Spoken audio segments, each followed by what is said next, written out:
Damien Bartonek here on behalf of Fox West Texas and the official host of MMA Monday, the only MMA show in San Angelo. Today, I am joined by a very special guest, someone that, man, really took the MMA world by storm. None other than Dricus Du Plessis. Dricus, how are you doing today, brother?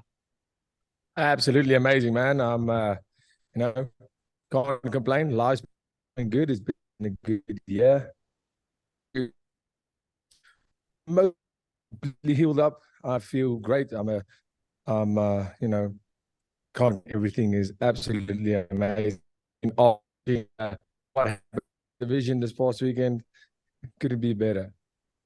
Bro, it is like I told you off the air, man. In a professional way, I'm so glad to see your face. It's been a road to get here to where we are to have you in front of me. But bro, it's 3:18 in the morning, and I could not be more excited at that time. With that said, bro, huge fight this past weekend in your division, like you mentioned. Man, tell me what some of your thoughts were about that fight. And I believe you put on Twitter, you said, either one would be easy work, right? That's basically what you said. You'll take care of either one. Tell me, man, what were you thinking about that fight that went down this past weekend? Yeah, it's obviously two big names in the sport. Kamaru Usman very deserving of his big name, being a legend, and in my opinion, too, one of the greatest fighters to ever do it, and 100% welterweight goat. And coming in on 10 days' notice, doing what he did, it was insane. And the fact that he actually came in and he made the distance work for him, that just shows you the caliber of fighter he is. Coming off a couch, like he said, 10 days out, and winning the fight. If that fight was just one more round, I think he would have finished it.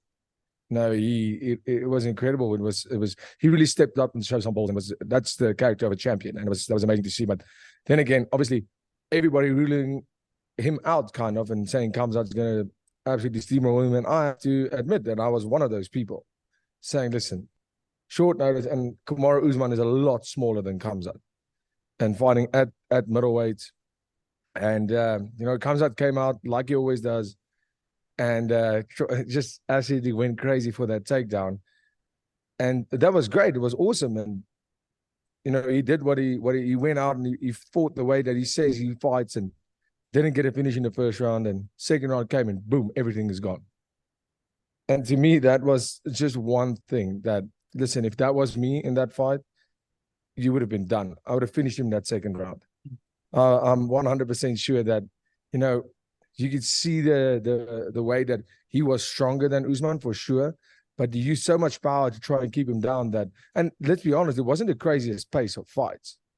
So, I think a lot of eyes opened on Chimaev in this fight, that everybody thinks he's the boogeyman, and he is definitely not the boogeyman.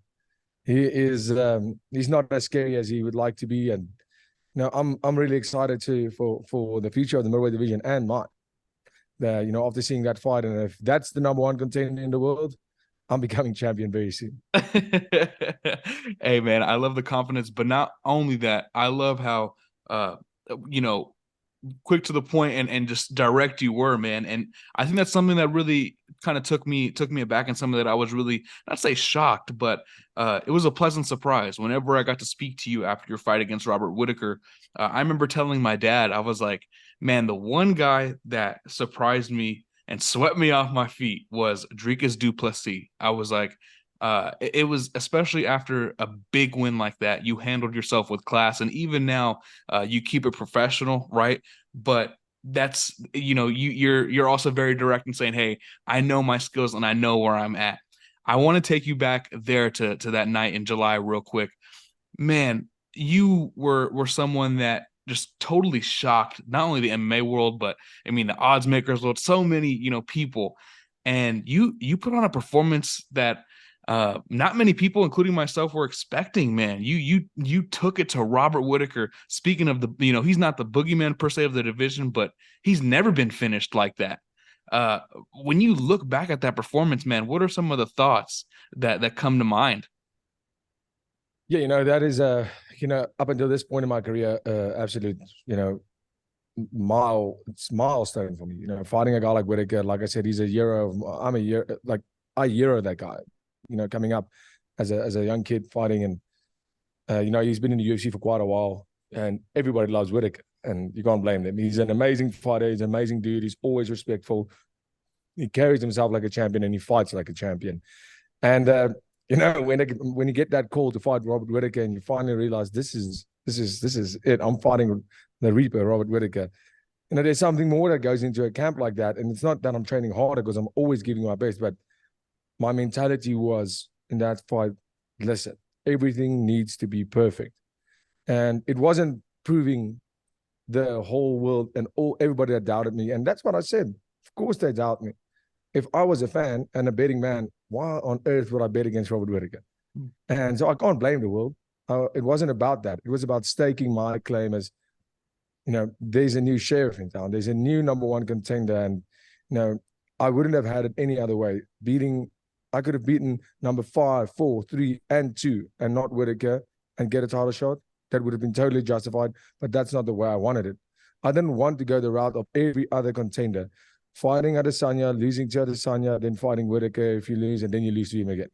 No, I didn't want to go that route because the UFC, I believe, they always do that because you don't want the contender killer to kill your contenders. That's why. And, you know, I got thrown into the deep end there. And for me, the UFC was sink or swim for them. They were like, this new guy, this South African dude, it's either going to be a superstar or this will be where the hype is derailed. And I went out there and I just knew I had to have the perfect performance. I have to everything. I can't afford mistakes. And of course there were some mistakes, but you can't make the big mistakes against a guy like Whittaker because he will exploit that. And, you know, all kudos to my coach when I first earned my team for the game plan. We came in with a perfect game plan, and I had one of the best performances of my life.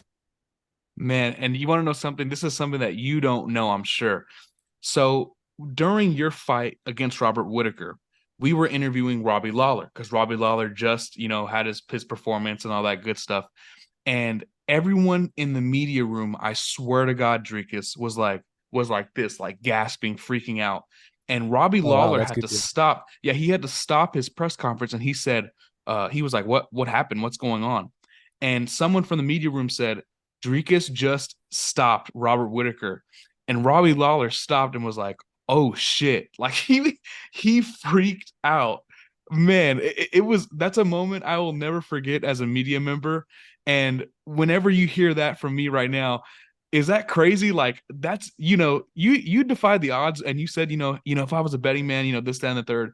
But bro, when you talk about self-belief, did that ever, where did that come from? Where did that ability to self-believe come from? Yeah, I mean, well, that's awesome to hear because, you know, it's always good to hear. It's all good things, but, you know, the self-belief comes from the work I put in. And, you know, I've been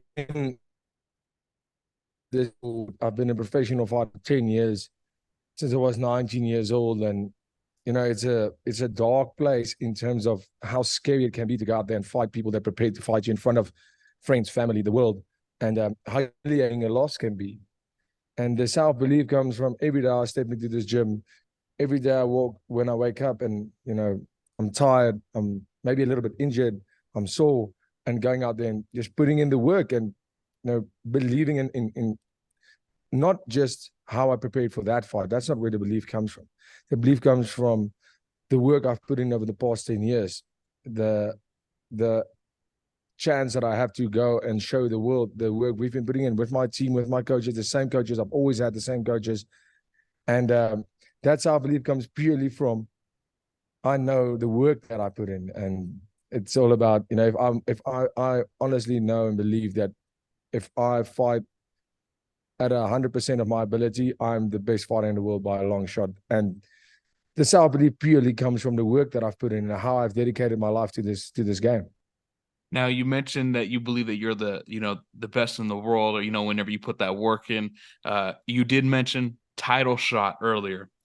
Dricus, I have to ask, man, obviously Dana White said before the Khamzat and Kamaru fight that the winner would get the title shot, but everyone believes that's you. You are the one that should be getting it.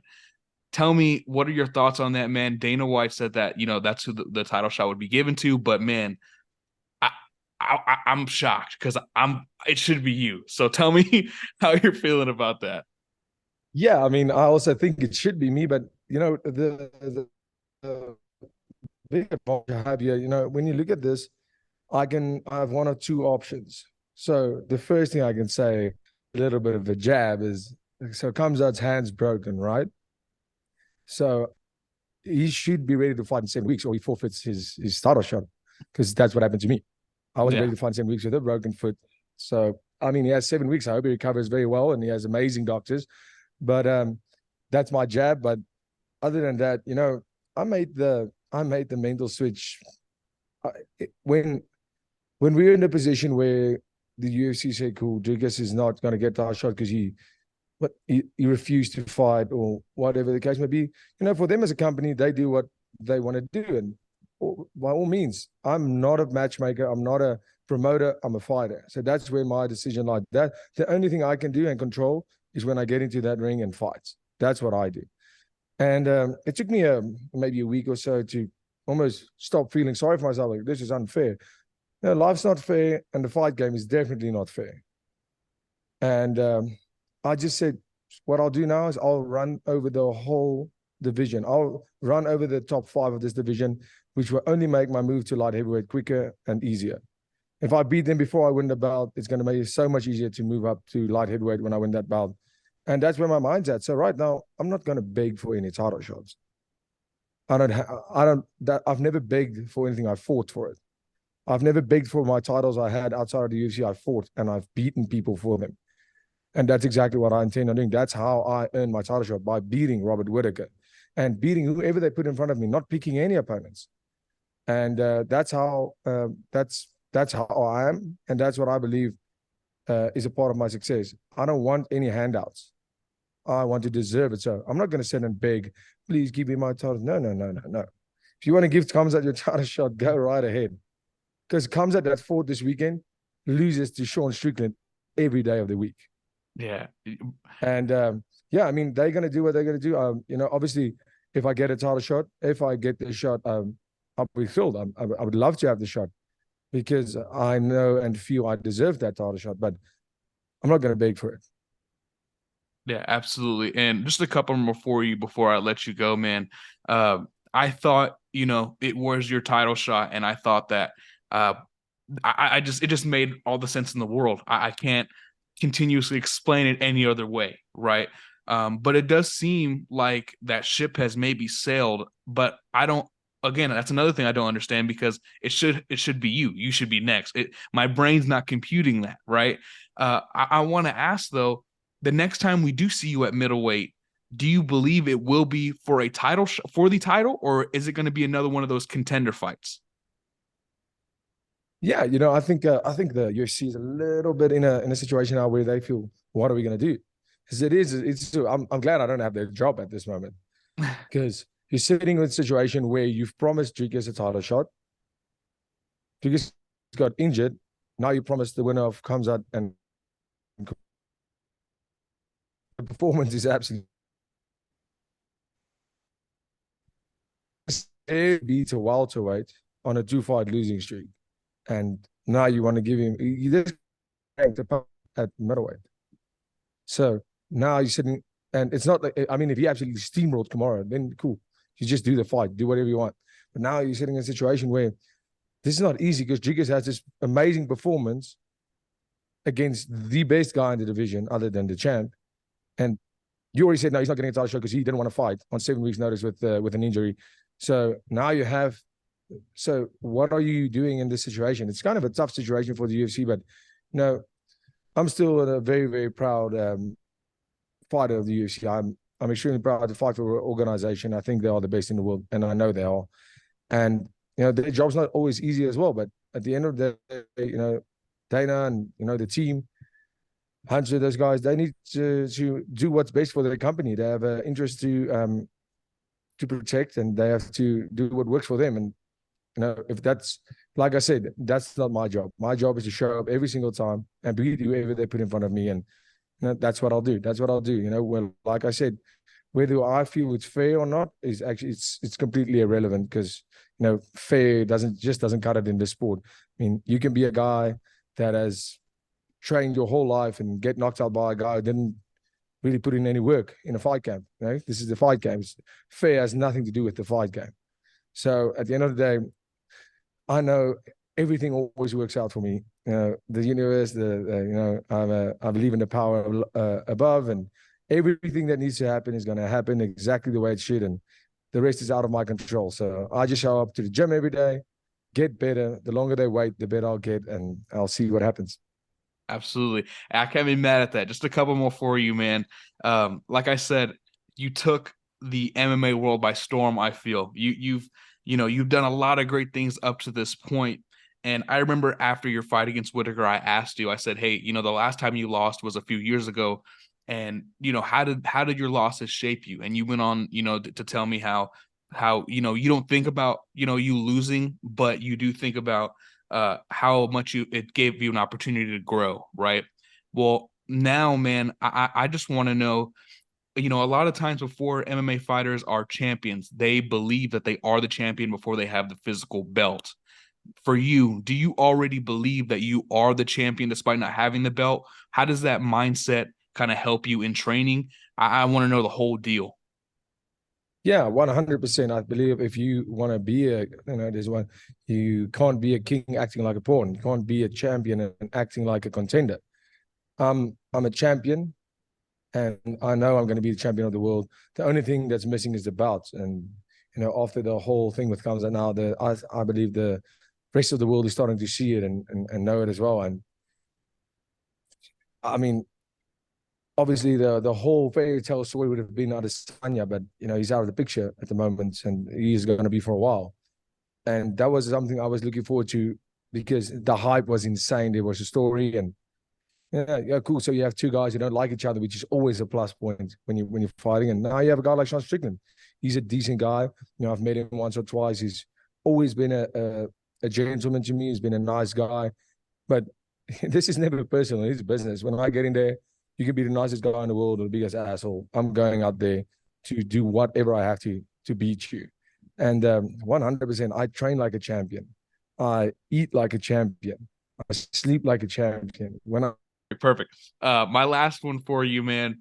Obviously, you gave me a little nugget. You said your move to light heavyweight. Is that something we can expect in the near future? Is that after maybe you win the belt at 185? Is there a timeline for that? I've seen you in real life, bro. You're jacked. So I wonder, is that something that we can expect in the near future?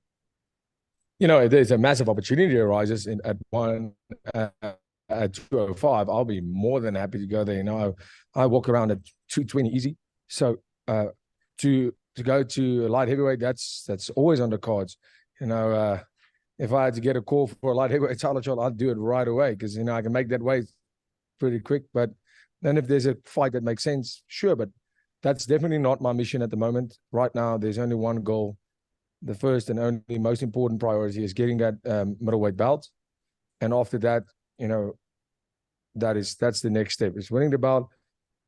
If the next fight for the belt, if I don't have to beat the whole top five, I'm probably going to defend my belt, and I would like to defend it a few times and then move up. But if I'm fighting the top five of the division, and I clear them out before I win that title, I'll move up directly. But that's 100% something that not only in terms of the cut, just in terms of a personal of a goal, having a goal of not only being a champion, but doing what very few of the champions, being, of the 0.1%, being a 0.1% of those 0.1%ers and being a double champion is an absolute massive goal for me. So yeah, that is something that I wouldn't say in the near future, but because the near future's goal is getting that strap at middleweight, and after that we'll see what comes. Yeah, man, that's going to be awesome to see. I've definitely enjoyed your rise. You've beat some fighters that I grew up really, really liking a lot, like Robert Whittaker, Darren Till. And I will say this, it's a pleasure to be in front of you, talking to you now, man. Seeing you fight in July. this whole thing has been awesome for me to experience as a fan, as someone, as a media member. It's been awesome. But with that said, man, if you have anything you'd like to let the fans know, let the viewers know, feel free, my friend. The floor is yours. Oh man, I appreciate you, and thank you for having me, man. It was so great to talk to you, and appreciate you getting up so early to do this. And I love the energy; it was amazing. And to all the fans out there, I mean, all the people that is going out on social media and saying, "Listen, Dricus deserves the starter shot." The whole media world going from Dricus missed his opportunity, and fans also said, "Yeah, he missed his opportunity." A lot of people saying that's how you know they don't know anything about it, fighting, on 7 weeks with an injury. But now just seeing the world going, MMA world going, saying, listen, Dricus does deserve the starter shot. Khamzat does not deserve a shot. And I appreciate it. And I really, really do appreciate that. And listen, my next performance is going to be something special. And I appreciate all the love, support from all over the world. And this is just the beginning. I have so much left to give. I have so much better performances in me. I have this hunger in me that is so far from being fulfilled that I can't wait to get in there and give you all the show that you want.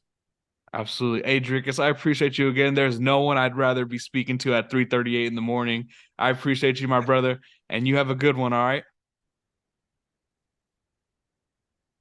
Thank you, man. Have a good one. Cheers.